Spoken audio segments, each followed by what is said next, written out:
So I'm going to turn it over right now to Everett. Everett is going to go ahead and go over the presentation. And we've got a question real quick from Everett. Yes, Robert Quintana, I'm here representing the Mora land grant today, okay? As the official agent for the Mora land grant, the president, I'm here representing Mora land grant, La Merced de Santa Cruz de Lo de Mora. Okay, perfect. So I'm going to let you get started, okay? Okay.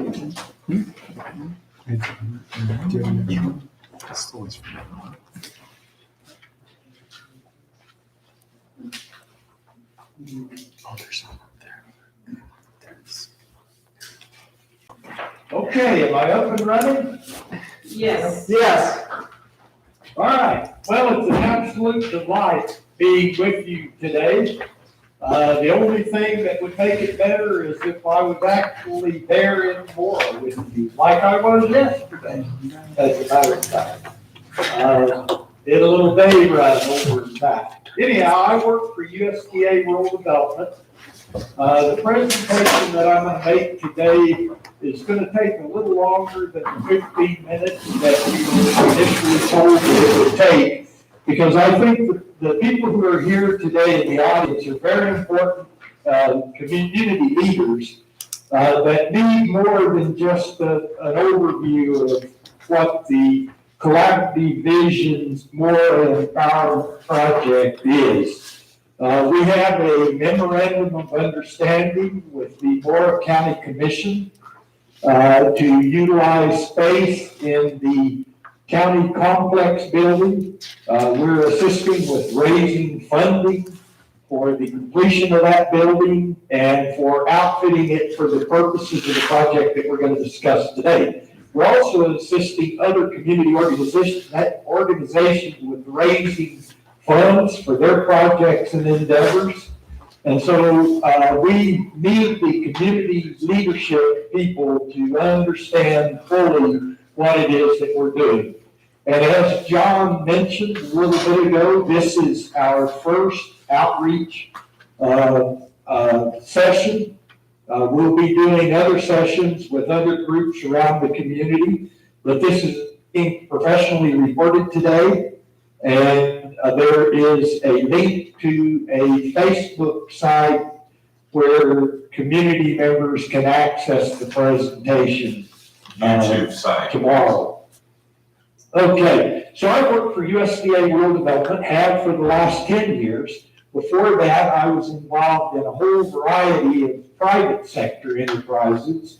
Came out of my second retirement to take this job with a specific purpose of trying to figure out what could be done to make government more successful. My specific job is assisting rural communities with community and economic development projects that will improve the lives of the citizens. And so what we're going to show you today is a concept that I had that I took to Mora first in June of 2019. I was invited back and did a 2-day workshop December the 5th and 6th of 2019. And the community committed to be the place where we would develop this project with the intent of ultimately offering the project, once we've proven it and developed it, offering it to other rural communities. And what our intent is to break the cycle of decline in rural communities. What I've found in my work that there are 7 common conditions that exist that have resulted in the inability to come out of the decline and have prosperity. One of them is inadequate knowledge base. There just aren't enough opportunities in small rural communities for community members to learn how to do things and to gain the experience to do those things well. Now, things, I'm talking about community and government type projects. Your county complex building is a shining example of this. These rural communities also have inadequate financial resources, and they have very little or no training on how and where to obtain resources. Almost all rural communities, especially in New Mexico, your leadership folks go to Santa Fe once every 2 years and lobby for funding for various projects. Some communities get funding, some don't. Most of the time, it takes years to get funding to carry out a project. There are many, many resources that are available, literally billions of dollars that are available if entities know where they are and how to go get them. Part of our project is designing a system within the community to do that, not only for the government of the community, but for every organization within the community that needs resources. The third item is the most difficult, to call unfunctioning local economy.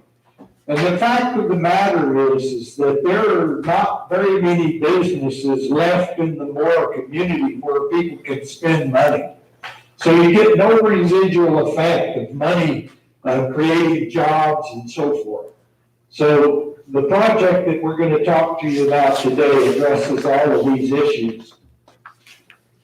The framework that we've developed is called the Community Empowerment System, and it's based on the principles of agile leadership. That means flexible leadership, quickly adapts to changing conditions, critical thinking.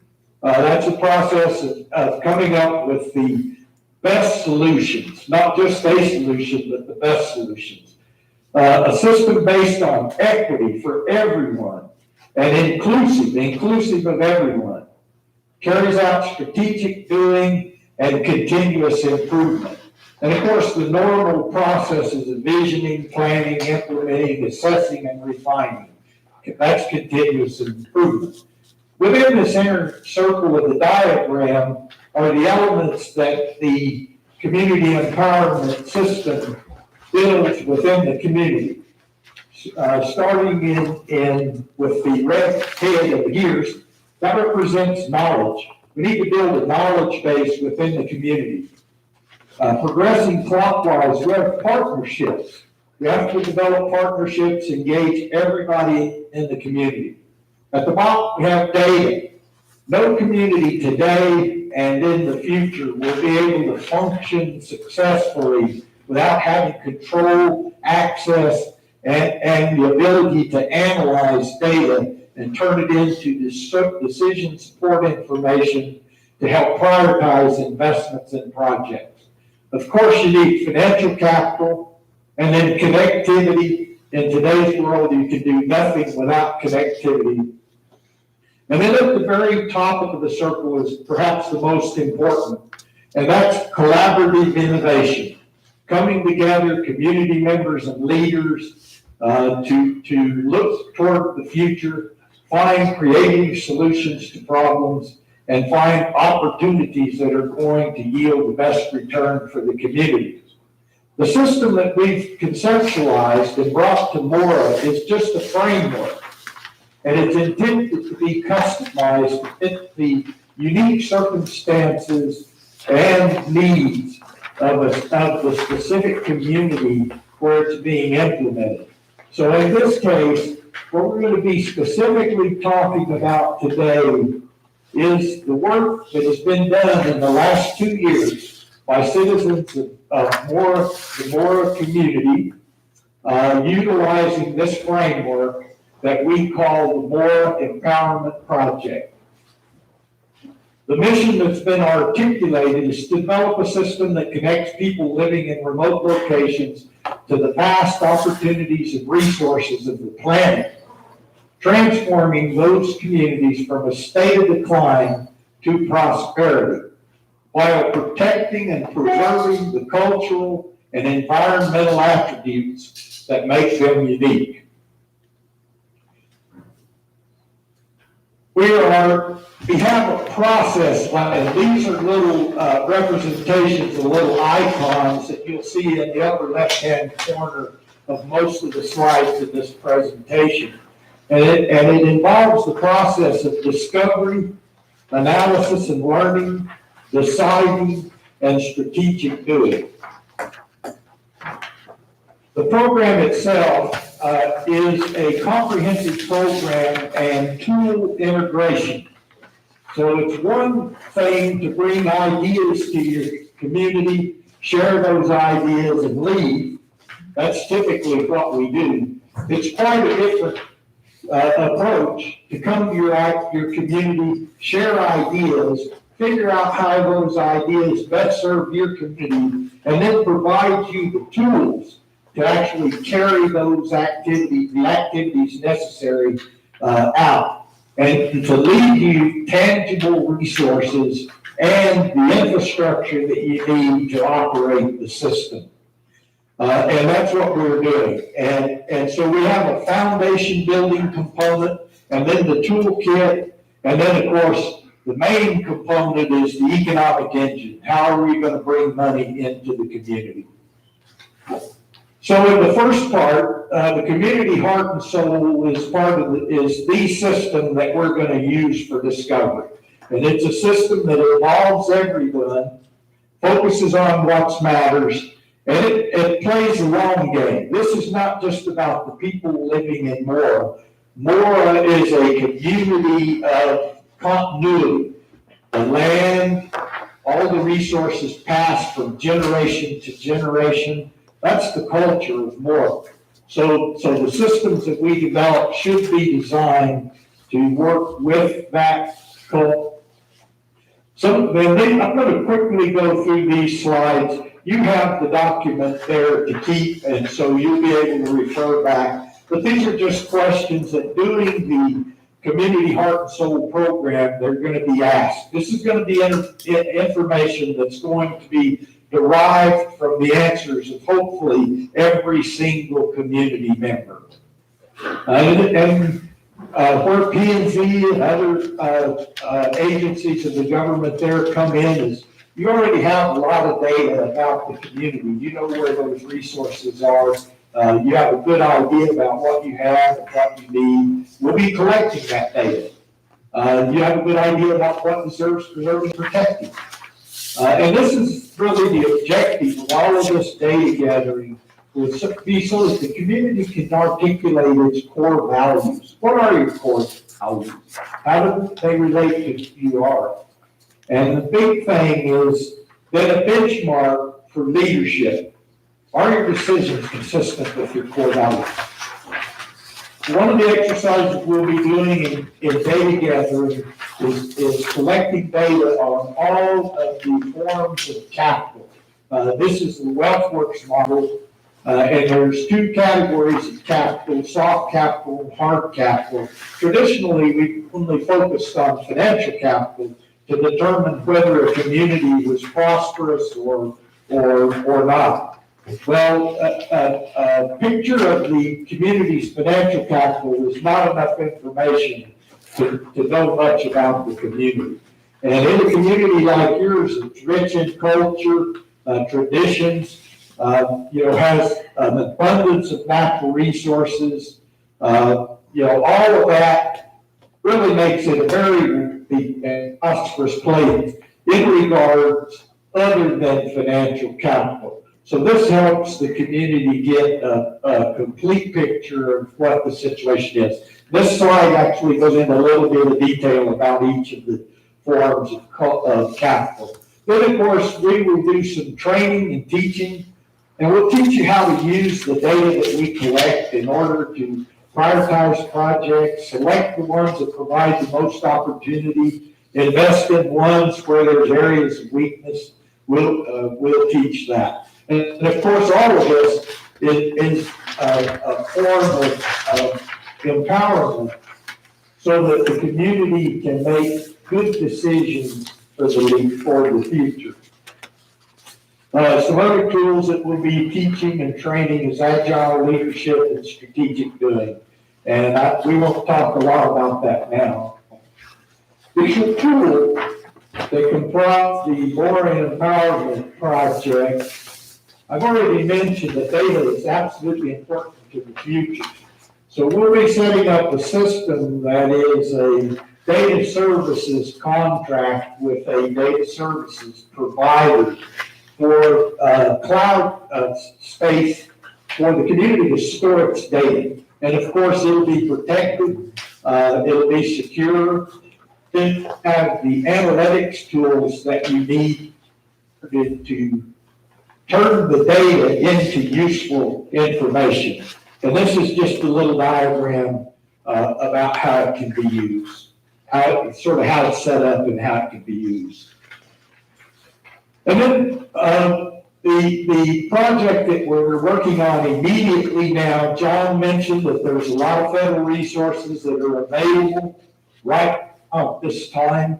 We're going after for a share of those resources aggressively. And the system that we're setting up that will be the tool that will endure in Mora is this resource harvesting system.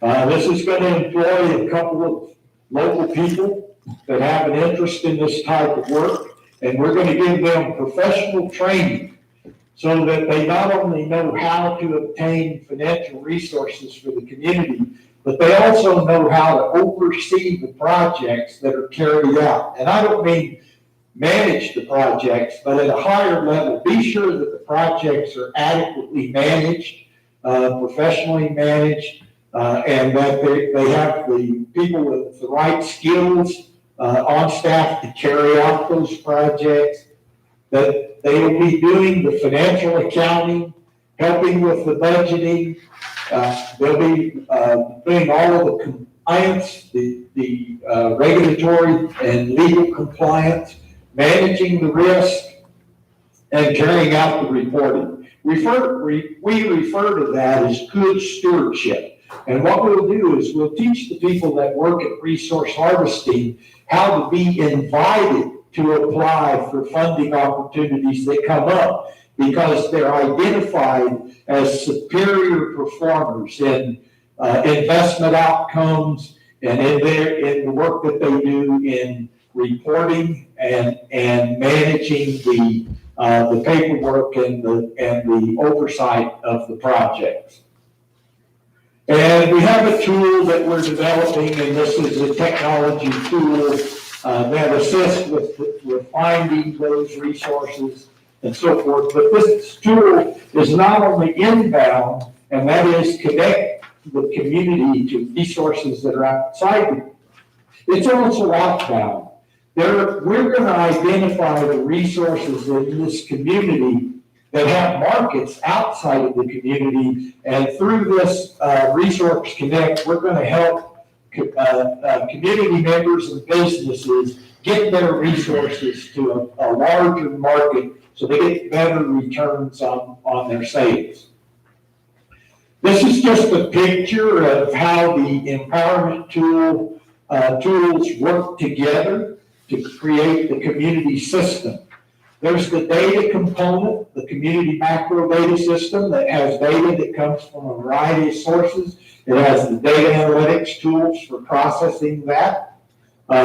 Officials, managers, NGOs, citizens, anybody in the community can request reports for decision-making or prioritizing project. Generally, once on a project and what funding's required, they would submit the resource request to the resource harvest system, where people would, the employees there would use the Resource Connect system to acquire the financial resources.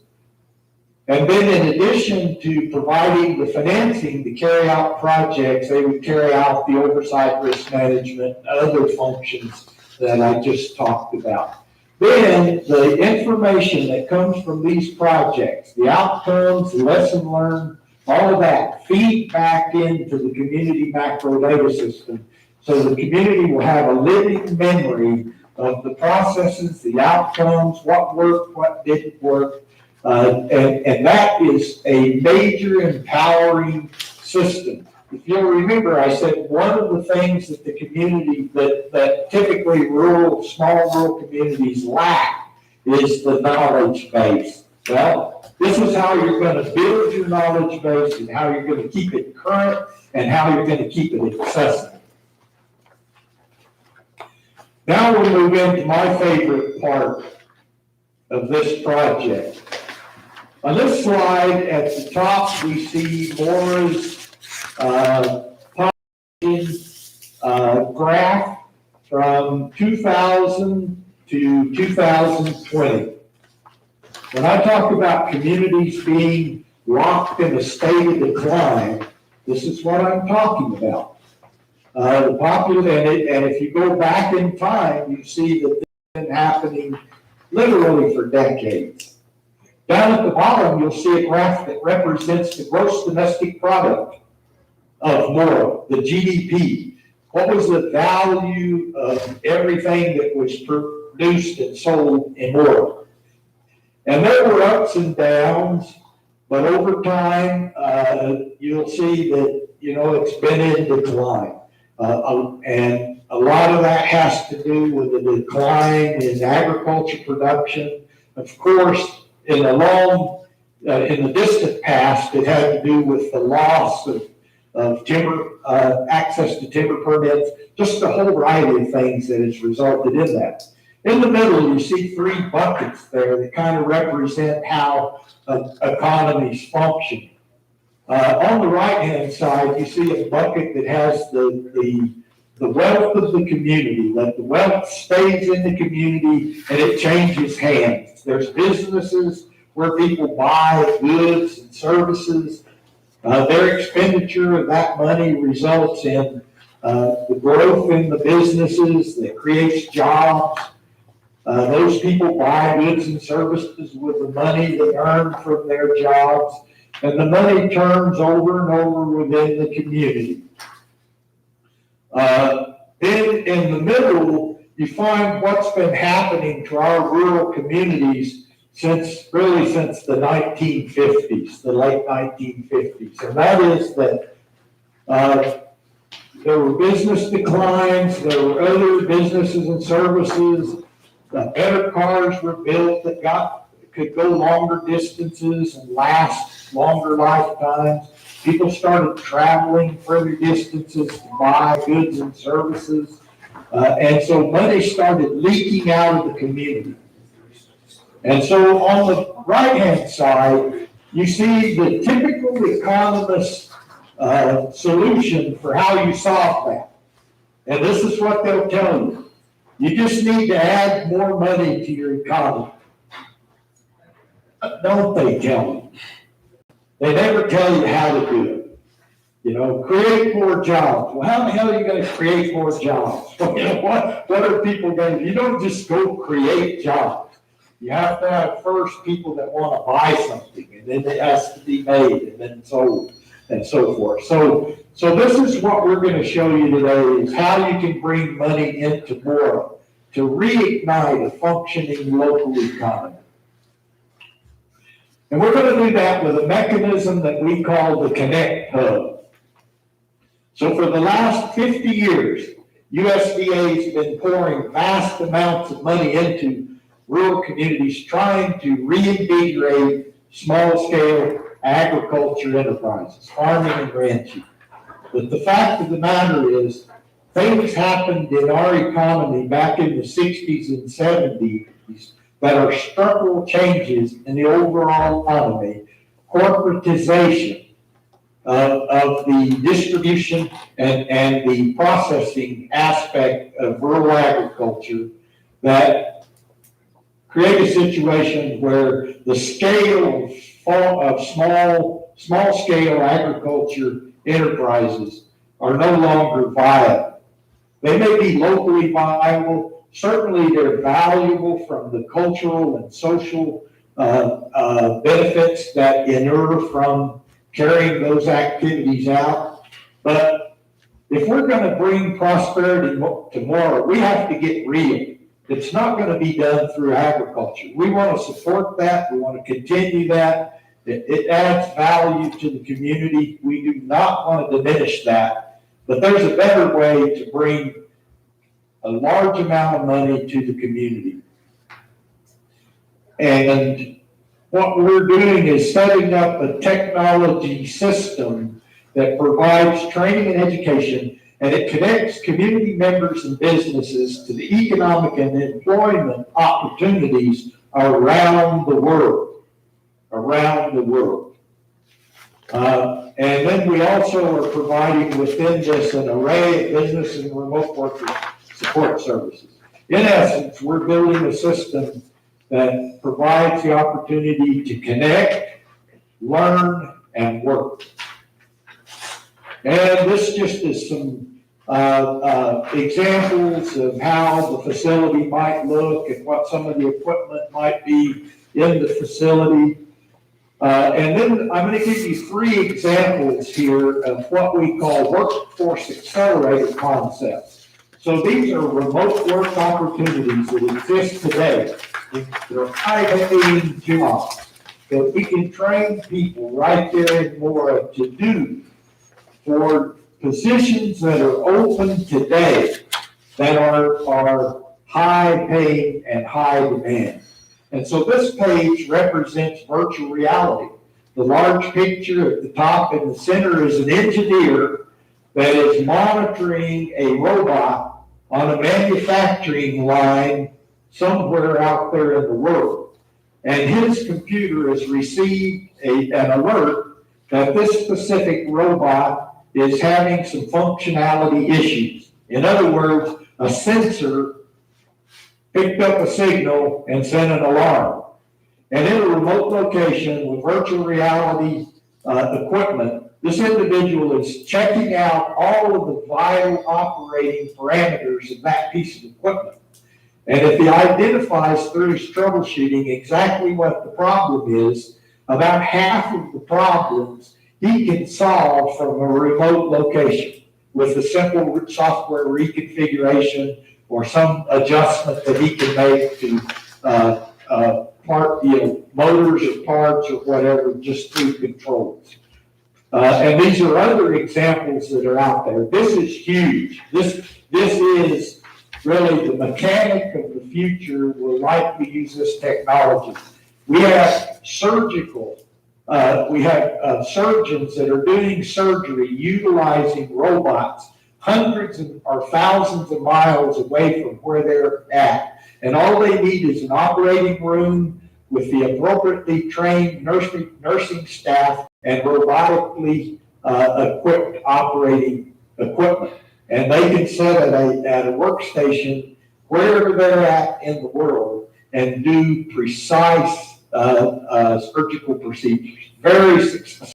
As a matter of fact, the statistics indicate that the patient has a better outcome if their surgery was performed robotically than they do if it was performed manually by a human. Not every surgery, but a lot of them. Here's one that is immediately available to New Mexico. And Scott, who is there recording this today, can talk to you. He's the expert. He can talk to you more explicitly about this opportunity.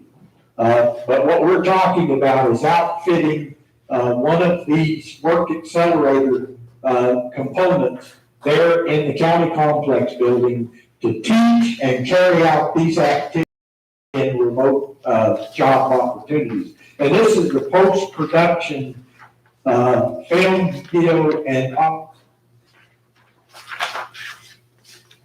production. So the movie industry is exploding in New Mexico. It's not a fad thing. They're building huge studios south of Albuquerque, making massive investments down there. And these behind-the-scenes jobs, we don't have people that can do that in New Mexico. Let's start in Mora. Then here's a big one that you know of, but it hasn't gotten a lot of emphasis in the past. But in this current administration and in the future, it's going to become a huge item, and that is forest stewardship. So every aspect of managing our public lands today is becoming more scientifically detailed. It's going to require more education, global warming. We go up to forest for fire, have to do better management to better manage that situation. We know that global warming results in less snowfall over time. That's going to result in a reduced amount of water. Startup and through the federal government right now on out. As we do the fire management activities, we have low value wood resources that how to use for bio. And the biggest one of all, the best mechanism we have for extracting the surface, not just the upper story of the great big trees, but the mass of the understory, the mass of the floor. We need to better understand how that can be managed to maximize the CO2 sequestration.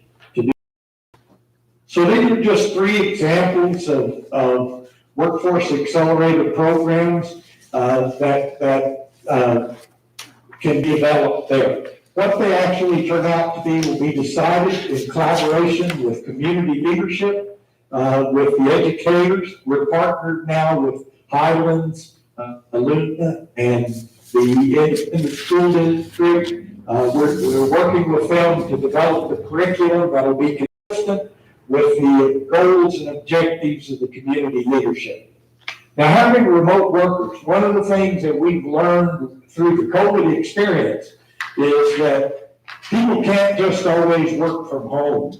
We need human interaction. We need to be around our fellow citizens. We need the collaboration. We're social creatures.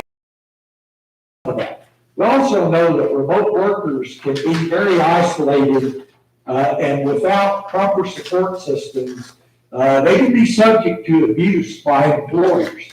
They're kind of lone and they can be taken advantage. The concept of developing a remote worker support system within the Connect Hub, providing the kind of services that genuinely take care of our community members. We all know that a typical human resource really works for the corporation that pays it. And they're really risk management mechanisms to keep the working relationship and the employer from becoming financial risk for the employer. Yes, they to some extent, but their primary goal is looking out for the corporation. Here, we believe that to have a prosperous community, people that live in our community and work in our community, and that by the community providing these resources, we can prioritize the employees' interests. We can work with the employers, we can collaborate with the employers, we can act as a facilitator to resolve conflict and so forth. But ultimately, the remote worker support system in the Connect Hub is there to protect and to develop the local members that are utilizing, the local community members that are utilizing these resources. Now, what we think that'll result in for the prospective employees is a value-add employee. Not every community, well, as a matter of fact, I think today, no community provides this sort of support system for their community members. So what our community members who are looking for remote jobs can demonstrate to their employers is that they have a phenomenal local support system that's going to take care of any issues that arise.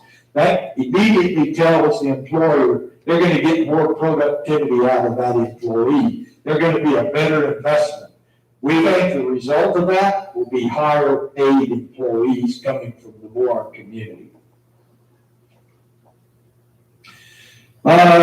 We kicked this project off, like I said, I did a 2-day workshop on December 5th and 6th, 2019.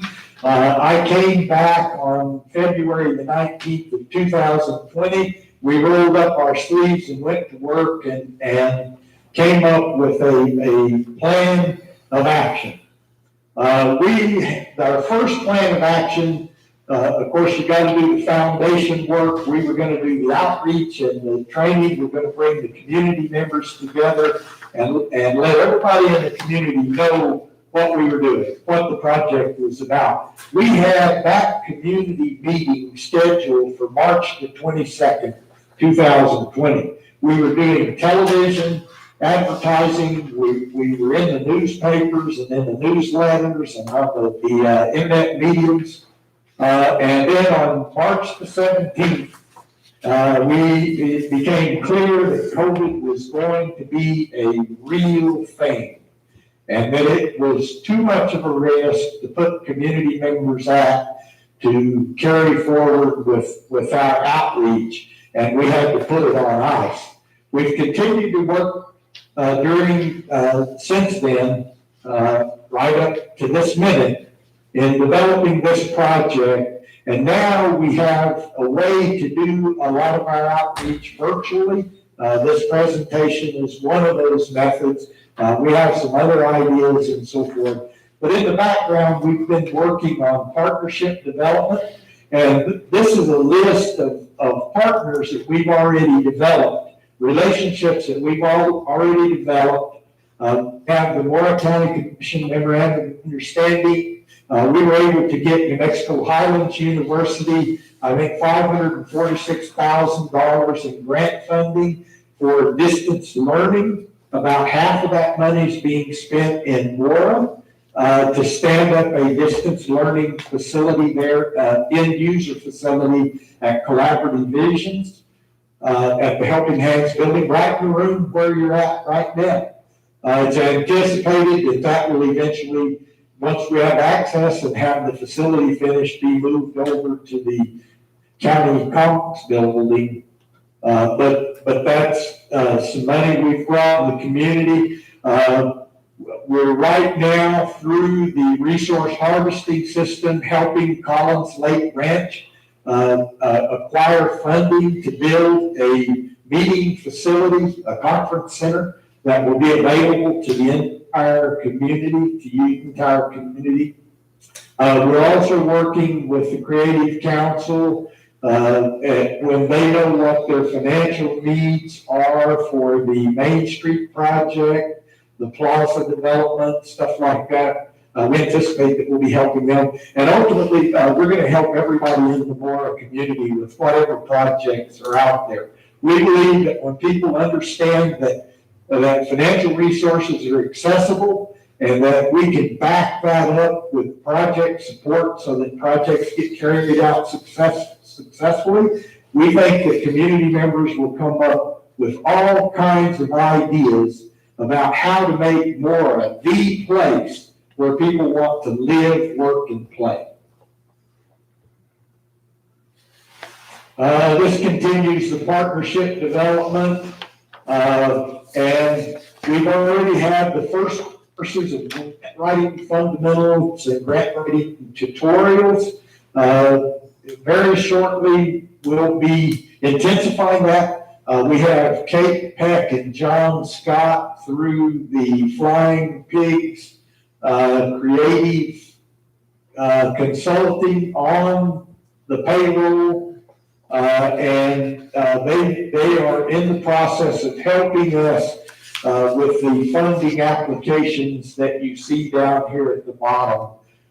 We will be applying for somewhere between, I'm guessing, $750,000 to $2,250,000 in the next 30 days for implementing this project and for a portion of the construction costs at the county complex. Now, that money will likely be utilized over a period of time that could be as much as 4 years, but a lot of it is going to go to the front end of this for the development and so forth. The management of this project is a public-private partnership arrangement. It's not finalized. We need all of the community members involved in deciding how it's ultimately going to be organized. During the development stage, the development collaborators are principally the Mora Empowerment Stewardship Team, which is the Collaborative Vision's Board of Directors and members, the Mora County Commissioners, and we have many stakeholder partners. It's open and inclusive. Anybody that wants to participate in this project is more than welcome, invited to join us. It's exciting, it's fun. We have a lot of work to do. This is just a little quick sort of budget outline of the project plan and the sources of funding and the use of funding for the grants that we're currently developing. We've divided that into three elements: the foundation elements, the construction elements, and the operation elements. And then under each are the activities, and then the tasks that are to be done, subtasks if there are any. If we have specification about programs that are to be carried out, we put that in here.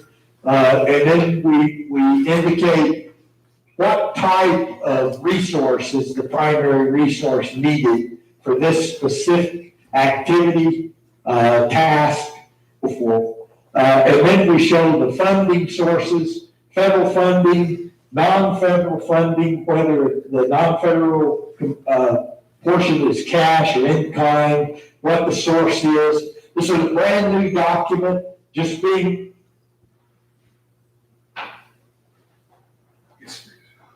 We lost you, Everett. It's my presentation. We move into the Q&A session. Your point of contact is divisions there. Anita, LaRan, John is on the board. They're the two collaborative divisions directors that are in attendance here today. But they can provide you with information, pretty much anything regarding the project that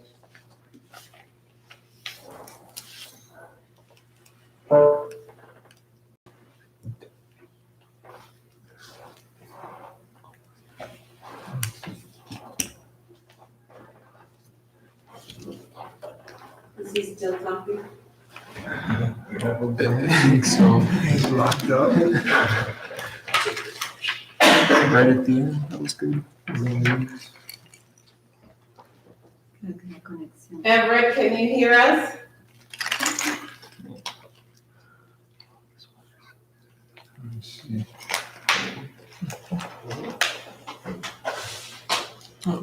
am I back? Yes. I'm sorry, Issy McClapface must have had a problem. Okay, Q&A. Did I get through everything before I got cut off? Yes. Yeah, you were on the questions and answer section once you got cut off. Okay. Did you hear about the collaborative visions? Yes. Yes, That's your point of contact? yes. Okay. All right, I'm ready for your questions.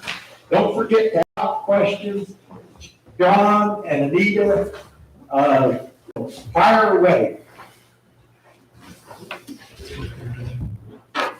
Yeah, come on over if you have any. Yeah. I'm looking over. No. You don't have any questions? Not right now. Okay. Should be in Spanglish. In Spanglish. Okay, you'll need to translate. I'm dumb, I don't know. And I'm sorry to admit it. I'm a native New Mexican, and I should have learned Spanish. Okay, I'm going to try in English. So this is a beautiful and ambitious project. My question is, who will be I know that the final beneficiary is the community, but like it's a private government partnership. If I don't understood. Yeah. Well, so who will be the responsible for all this operation? The county? During the development of this, during the development stage, while we're building this, Collaborative Visions is in charge. Collaborative Visions would like to have an ongoing leadership role, but they're not interested in managing the daily operations of it. So that's up to the community to decide. Does the community want to create a private, nonprofit entity that will be responsible for managing all of the operational aspects of it? Does the community want a conversation that it could be the basis for a community development department and managed by a community development department?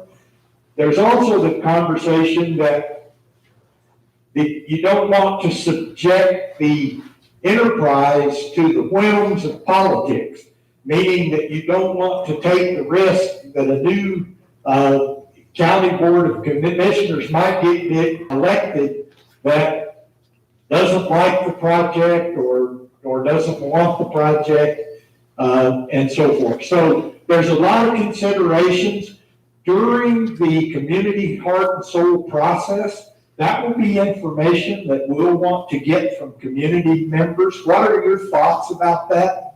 But that's a task. If you go back to the slide after we go through the foundational development, the last slide in there is the decision making. What are the decisions the community has to make? So we're going to give you good information. We're going to have an inclusive process of gathering that information. We have good tools to analyze the information, but I'm a resource provider. I'm not going to make your decisions for you. You have to make your own decisions. And if I might add a little bit to that is the reason, and one of the main reasons that we chose the Collaborative Visions at this point, kind of be the lead agencies. Basically, any project that comes to the table should come through Collaborative Visions so that we know that it's a project that benefits the whole community and that will also build community and not necessarily fragment the community any further. But we want the community to come together, work together, and not compete with each other, but really complement each other as we work together. So and another reason is the politics, because we know the politics in the community. We know how administrations change and how there's this power struggles. So we're very creatively, recruiting board members that have a larger vision than a vision for themselves, but a larger vision for the community, and that it never necessarily becomes my project or your project, that it's a community project that we're working towards. And one of the things that we chose not to, as Collaborative Visions, to operate programs on our own was basically that we wanted to be a support system for all the other projects in the community, so that we can bring the partners to the table, so that we can bring the financial resources to the table, and that we can also have like resource harvesting. We'll have people working there that we'll be able to report on the grants that come into the community so that we are transparent and we're maintaining the management of those grants in the proper way that it's supposed to be, that we don't get into trouble for mismanagement of federal dollars or things like that. And so that's very important for us in order for us to prosper in the community is that we need to be transparent. We need to make sure that the reporting is done on time and whenever it's supposed to be done and correctly, and that a project is doing what they said they were gonna do and not necessarily want money just because there's money available, but that they have a vision for what they want to do. Yeah. So, So, does that answer your question a little further? yeah, so, because the project is big, Yes. have a lot ramifications or opportunities for the community. So how are you going to bring the community, because we know that there is some division in the community. So how we can bring that other people to this project to present ideas and And I think the most important component of what we're trying to do is the community part and soul. We will plan, like we've started with this group in doing some outreach in what we're doing, but we're hoping that we'll be able to have some more major, which would include a lot more community together. You know, there's a lot of opportunities. Storytelling, you know, getting to know each other by the stories we tell, and that we are the coordinator that will be hired to do community heart and soul will organize all kinds of activities and gatherings in the community to do just that and really bring people out to talk about what they would like to see of the future of this community. So that, to me, that's the most important, is how do we reach out to every member of this community? And another of the projects will be with John Scott here. He's wanting to film and show, and so that we can do documentaries so people can go back and look at the documentaries, and not only of our meetings, but of listening to people and projects that they're involved with outside of our meeting rooms in the community. So we're documenting all of the meetings that we have, and all of those will be archived for anyone that ever wants to look at the things that we're doing. And with John's help, we hope that we can teach some of our young people in the community how to do those things and how to, you know, be part of that outreach to our community. but that is a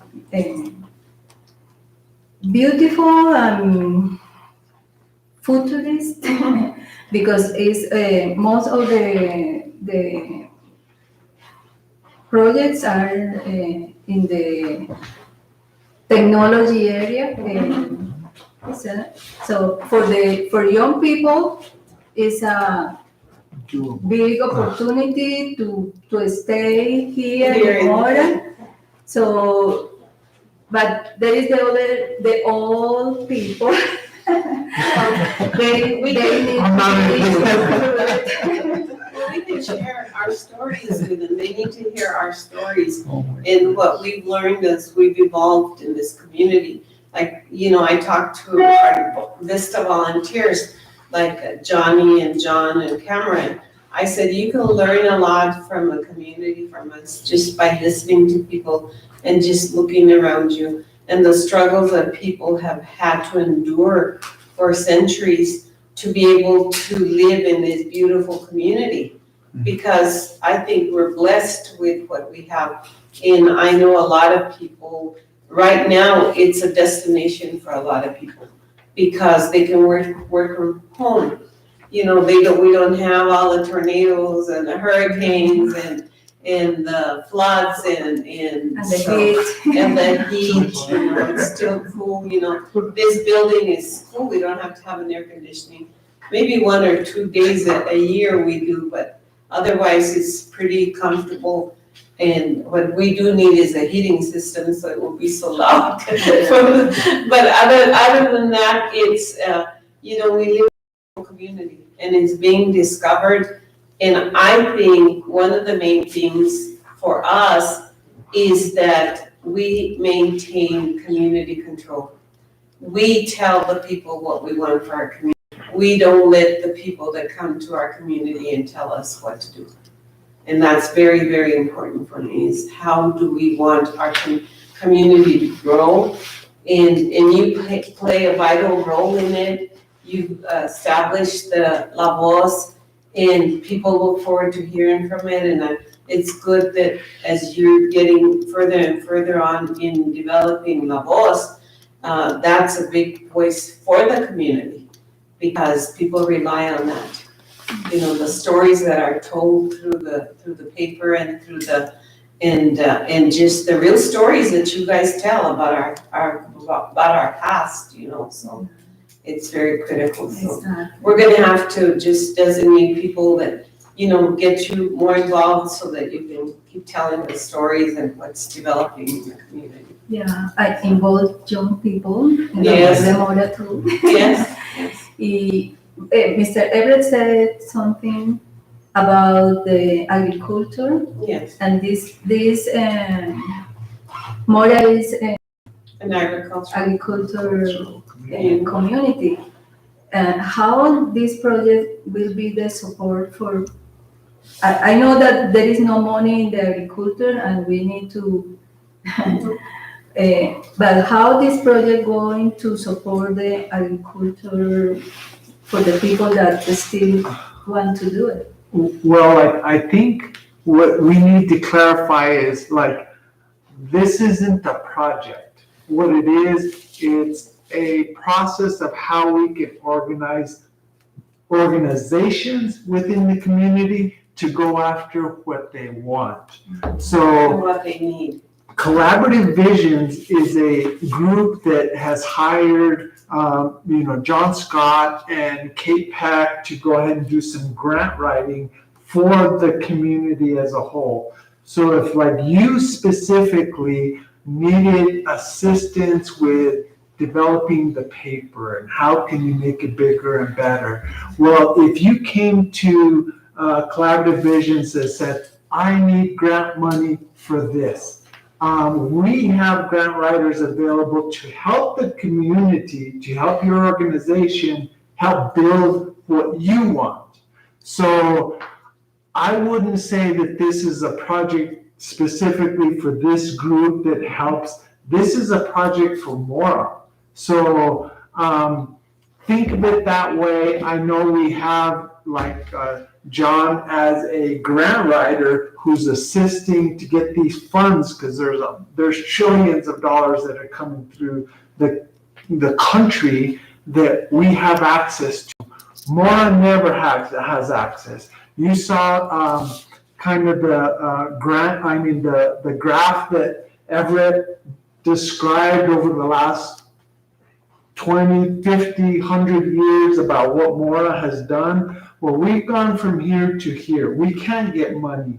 And we don't get money because we're always doing this. We're always fighting with each other, whether it's politically. And the whole idea behind this process is, how do we keep it out of government hands? The only reason that we're talking about the county is because we want the county complex to get done. We just voted on a bond for $3.5 million to get that complex done. $3.5 million is not going to get the complex done. So what we're trying to do as a group is, how can we get the county to agree that we can go after funding for them? How can we grow this? So the only way that I truly believe that this county is going to come together better is if that complex gets done. It's been over 20 years that complex has been sitting there. We voted to get a bond and the bond doesn't have enough money to do it. So how can we utilize $3.5 million in the bond to grow that $3.5 million to $9 million, to $12 million, to $15 million? There is money. We're sitting probably at a time in our life that we will probably never see that much money coming through the country. How can we get it into Mora County? He just showed us that we don't get money. Why don't we get money? Because we don't have grant writers within Mora County who have the ability to do that. And we don't have, Yeah, and we don't have, every grant that's written requires a match. requires a match. We can use the geo bond money as match. It can still be used for what it was intended to be, but we can use that grant community money, we're paying for that, use that as match money to bring in. Every grant requires 20 and 25% match. If you go for $1 million, that's what, $250,000. Exactly. You know, if you go for $2 million and you can match it with the geo bond monies to match the $3.5 billion that they have, that's $6 million that they have to finish that complex. And so just getting the people to understand that we're not asking for money for our nonprofits or for these efforts, but to have the matching funds that are federal agencies. So the It's a time is time. now. So, but now, it's not next year, it's not, it's how we stretch those $3.5 million to $9 or $12 million. You know, we can do that. I mean, it's, we've proven that it can get done if we do it right and we work together as a community. So I truly believe, like, from a technology-based or communication-based that the La Voz is coming from, think about it from your side, from your organization. What do you need? What would you want? Would you want new computers? Would you want new system? Would you want better communication? Think about it in that sense, and then come to Collaborative Vision and say, this is what we need. And then what we would do is go out and find some resources to help you. So it's not about us. It's not about this group being and trying to make itself better. Like what we want to do, because we sit on the board of directors for the land grant, well, what we at the land grant, what are our thoughts and how can we make it better of an organization to help build the community here in Mora County? So we start thinking amongst ourselves within the board, then we come and we say, okay, well, this is what we want. These guys would be able to have discussions about it. They'd go out and find the resources that are available for us, and then this is what we have. Do you want to do this? There's a certain match. Can you guys come up with a match? So there's certain kind of things, there's certain grants, foundations that are out there that'll give you money just to make it better.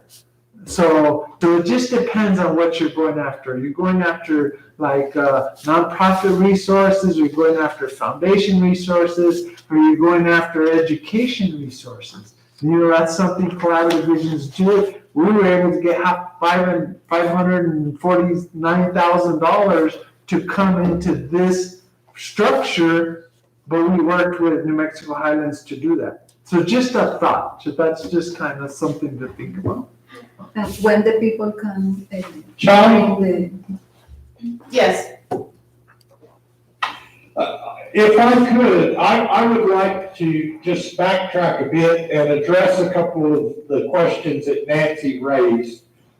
She asked how we were planning to engage the community members. Yes. So that is very specifically one of the main functions of the Orton Family Foundation's Community Heart and Soul program. So what's represented on the slide that I have up here now is one of the first steps is the community network analysis.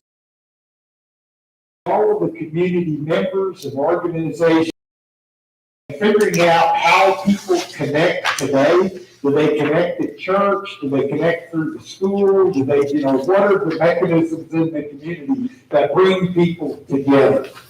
And understanding that, mapping it out. So that's data collection. And then we figure out where there are gaps in that, where people are not connecting within the community. And once we understand that, then we understand what format to connect and work on a fully engaged community. Now, the community soul program doesn't leave anything to chance. And the most utilized method of engaging communities is what they call the kitchen table meeting. And that is that if people don't come to the meetings, you go knock on their door and sit down at the kitchen table over a cup of coffee or tea, and you have a conversation. But you get everybody's input. You don't leave anybody out. And so that's a big part of it. Another question you had was about the agriculture community. So the collecting of data is a very significant function of this system. Right now, we could go around and ask each individual farmer and rancher in the community what they need, what they do, how many livestock they raise. We could ask a lot of questions. But if we give them that same data from all of the farmers and ranchers, you can start seeing the picture of, what's the total production of this and that. And we can start looking for opportunities to invest. And we can start connecting the farmers and the ranchers together to find out what their ideas are for some investments that would help them make more money. Maybe they want to make a value-added product. Maybe the livestock growers, have enough livestock that they could actually support a small processing facility. Maybe some cold storage for produce that's grown in the area might be needed, or a refrigerated truck.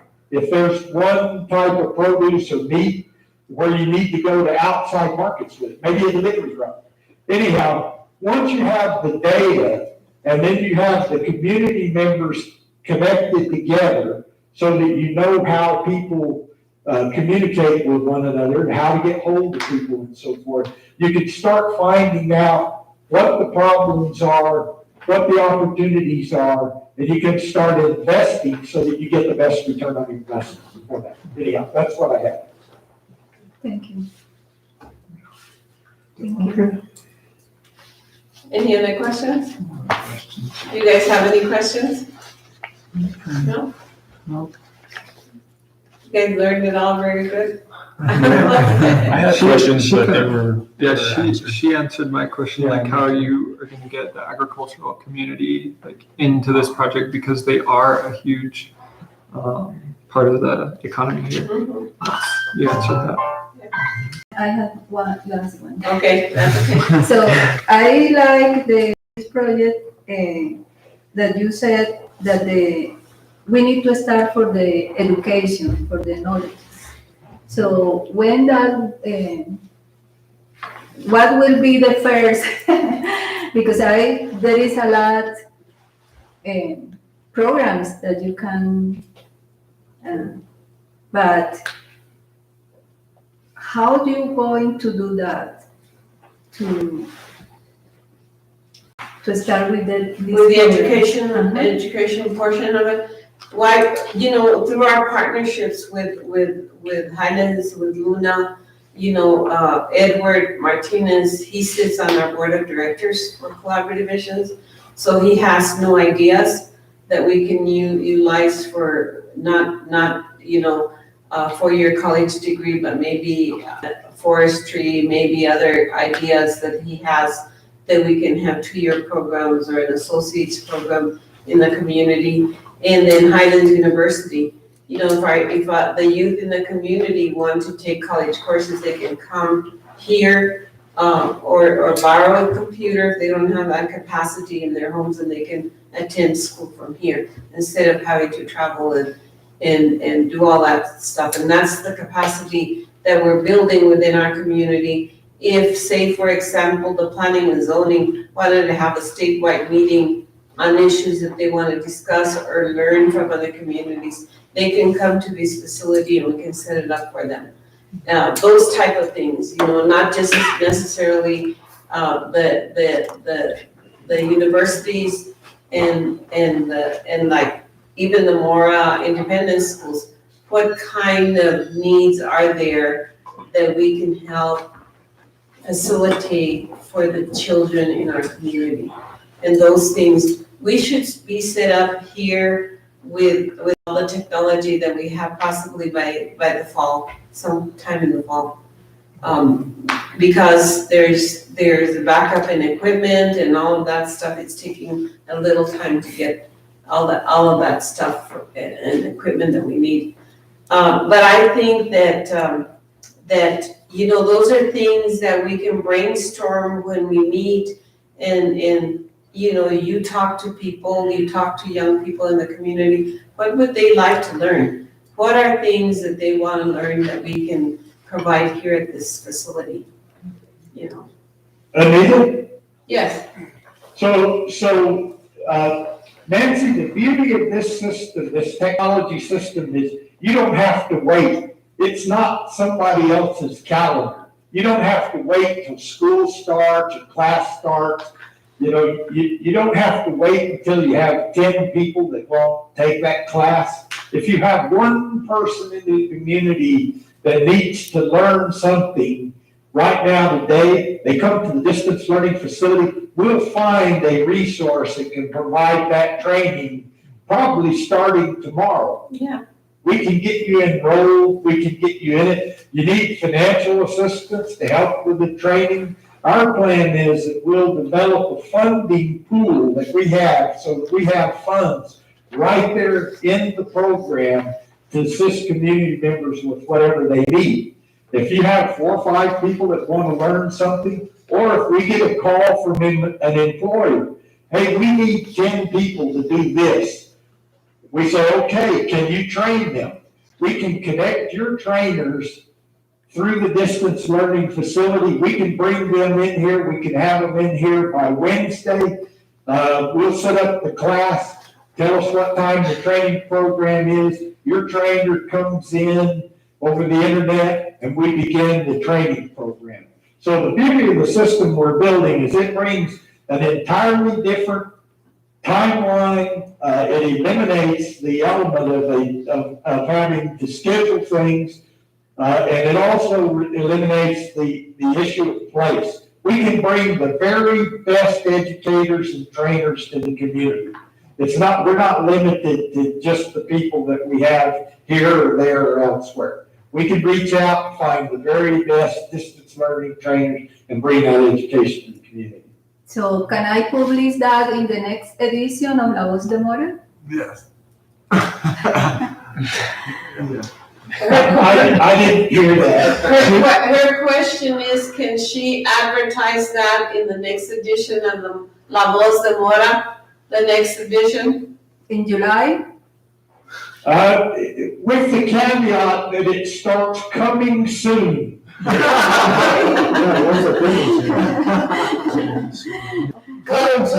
have 2 perfect examples. I don't know if Johnny's taking any classes this summer, but we have 2 individuals that go to Texas Tech, right? Mm-hmm. And one of them is, tell them a little bit about your program, what you're doing.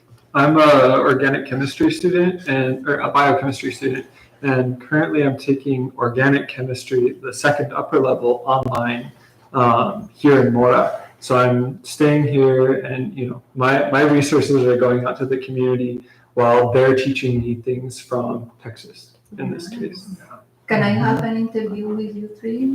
Sure. Okay. We got some good homes at the they do work by the hours. Yeah. John, you wanna share what you're doing?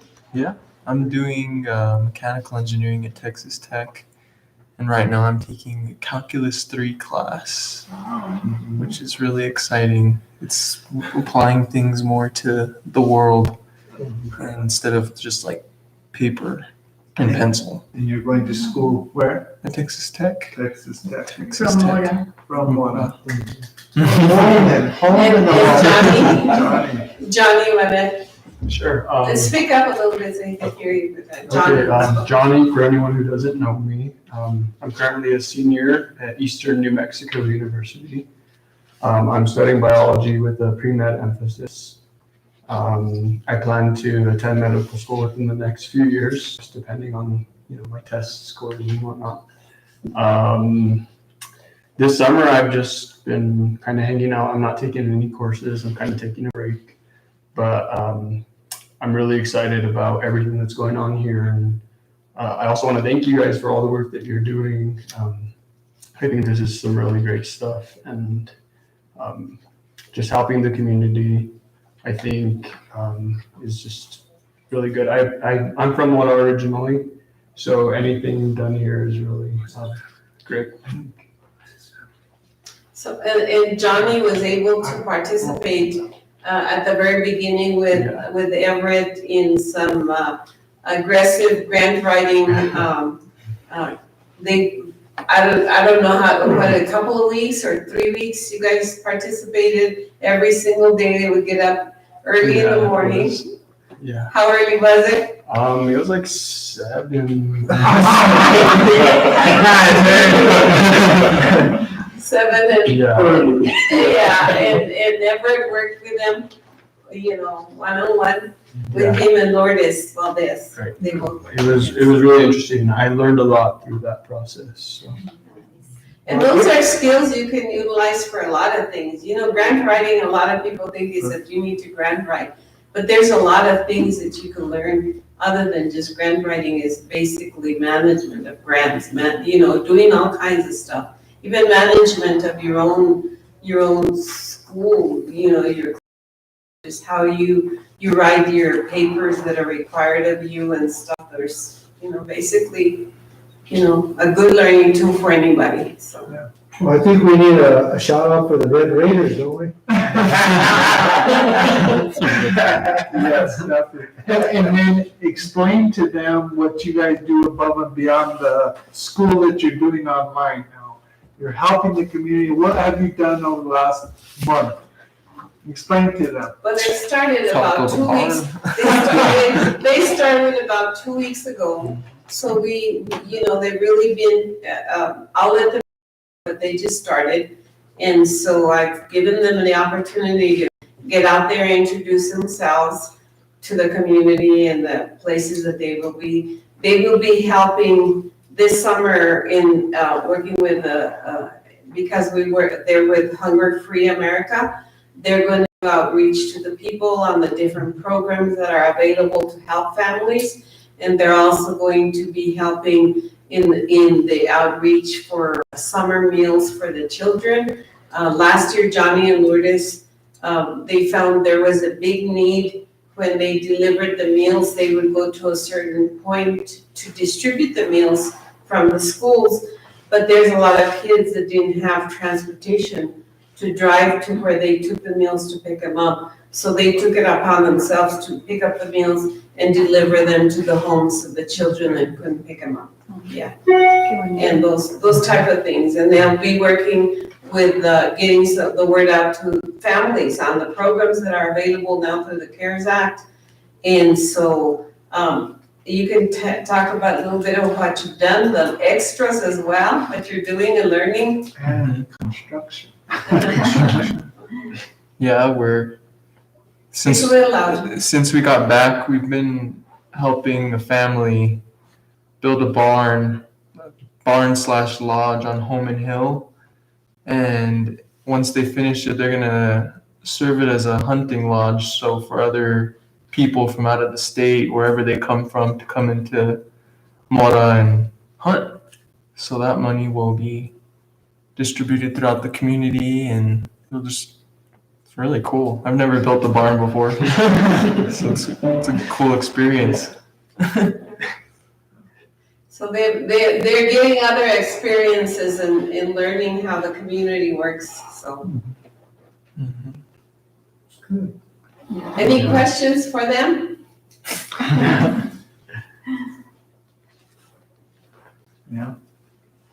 Well, good. Well, Everett, thank you so Thank much. you so much, have a nice evening. My pleasure. You always do a great job, and now I know why you're one of our main partners.